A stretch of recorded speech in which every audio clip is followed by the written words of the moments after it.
Hello இருங்க போகாதீங்க. Sir போலீஸையே வெளியே போச்சு. Yes sir. சின்னையா பாம் ஸ்குவாடே கைய விரிச்சிட்டாயா சின்னையா. இன்ஸ்பெக்டர்ஸ் சார் எல்லாம் 100 மீட்டர் தள்ளி போக சொல்லுங்க. எஸ் சார் ஹரி அப். காசி விஸ்வநாதன் ஏன் எல்லாரையும் வெளியே போக சொல்றீங்க? என்ன நடக்குதுங்க? பாம்ப ஒண்ணும் பண்ண முடியாதுன்னு சொல்லிட்டாங்களா? சார் வெளியே எல்லாரும் கிளியர் பண்ணி சார். சிஎம்க்கு இன்ஃபர்மேஷன் கொடுத்தாச்சு சார். பாம் அடிக்க இன்னும் 10 நிமிஷம் தானே சார் உண்டு. 10 நிமிஷம் தானா? நீங்களும் வெளியே போலாம். சார் நீங்க?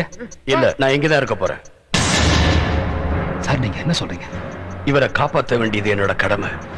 இவருடைய உயிருக்கு ஏதாவது ஆபத்துனா அதுக்கு நான் தான் பொறுப்பு. கப்பல் கவரும்போது கேப்டன் மட்டும் நீந்தி கரையிறது நியாயம் இல்ல கேசவன். நீங்க போகலாம். சார் கேசவன் தயவு செஞ்சு நீங்க போங்க. ஹலோ டேய் நீ ஏன்டா இங்க இருக்கிற? முதல்ல இங்க இருந்து கிளம்புடா. டேய் அத சொல்றதுக்கு நீ யாரா? டேய் அவன் பண்ண பாவத்துக்கு அவன் தண்டனை அனுபவிக்கிறான்டா. உனக்கு என்ன வந்துச்சு? ஏதோ பெருசா கடமை பேசுற. உன் கூட பேச நான் தயாரா இல்ல. கேசவன் நீங்க போகலாம். சத்தியம் பாரியா சாரே, நீங்க ரியல் கேப்டன் சாரே.